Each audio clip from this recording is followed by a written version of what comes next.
Hello people, hello guys, and welcome back to my channel.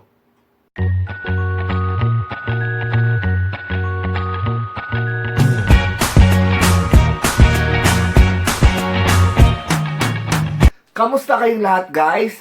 So, kaliligo ko lang, yan, basa pa yung buhok ko, and magla-lunch time na, nagugutom na ako. So, iniisip ko kung ano yung lulutuin ko.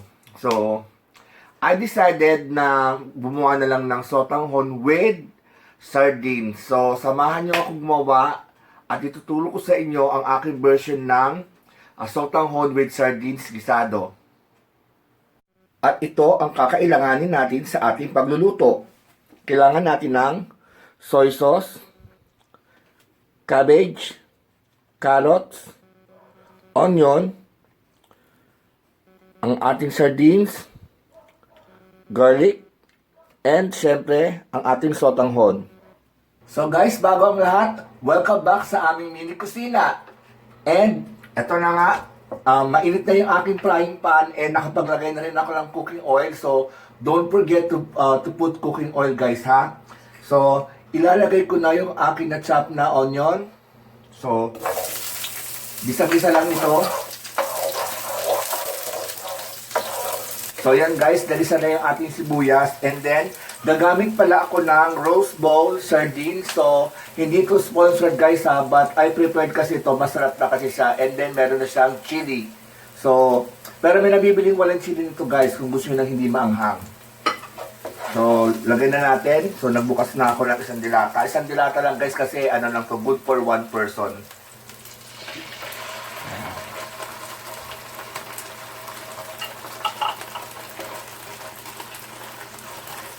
So, durug-durugin lang siya ng konti, guys. Konting durug lang. Huwag naman durug na durug.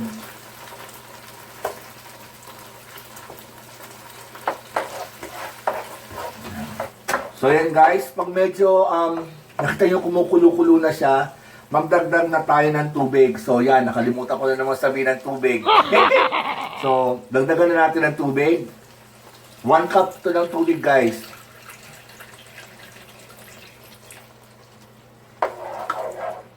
So para sa 1 cup ng tubig, kasya na siya dito sa sa maliit na sotanghon. Pansit sotanghon. So hayaan lang natin siyang kumulo and then lagyan natin siya ng soy sauce. So ginagamit ko itong premium soy sauce. But pwede kayo gumamit ng kahit anong soy sauce guys ha.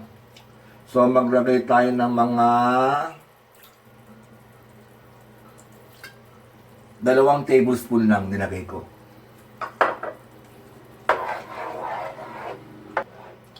So yan guys, medyo kumukulo na siya. But syempre, don't forget, tuwing magluluto kayo, make sure tinitikman nyo yung mga niluluto nyo. So tingnan natin kung tama na yung lasa.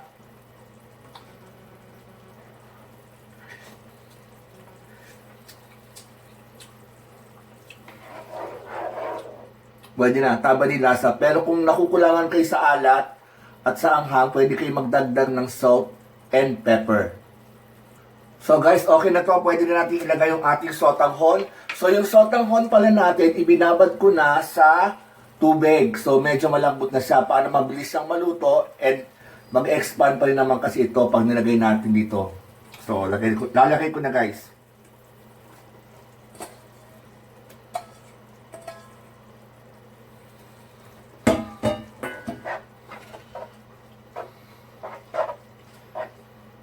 So, halu-haluin lang siya ng konti. So, hayaan lang natin na sipsipin ng noodles yung sauce or yung ating sarsa. Kung nakikita nyo nang na-absorb na ng ating noodles, yung ating sarsa o yung ating sauce, ilagay na natin yung ating carrots. And yung ating cabbage.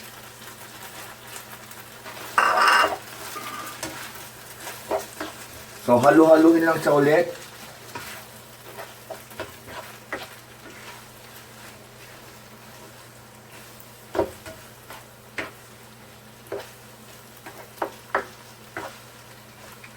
And iwan na mga 1 minute. So, yan guys. Ready na to. So, na-absorb na ng ating sotanghon yung tubig o yung ating sarsa. So, ipi-plating ko lang to. Then guys, luto na ang ating sotanghon. So, yan. Kita nyo ba? So, bubudburan ko lang siya ng crunchy garlic. So, nakakabili nito sa mga supermarket. So, budburan lang natin para mas masarap. Kung gusto nyo madami, dagdagan nyo. Yan. So, yan. Yan na. Sarap. Kita nyo ba, guys? So, itong serving na to, siguro good for 2 persons. Pero kung matakaw ka, 1 person, okay na. So, ito na nga ang aking version ng Sotanghon Sardines Guisado.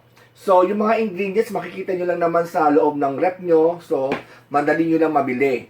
And, kung gusto nyo pa maglagay ng calamansi or lemon, pwede kayo maglagay. But, sa akin kasi hindi ako pwedeng maglagay kasi mabilis ako maasid. So, tikman na natin. So, halu-haluin lang natin kasi nga nilagyan natin ng garlic. Yan. Umuusok pa yan, guys.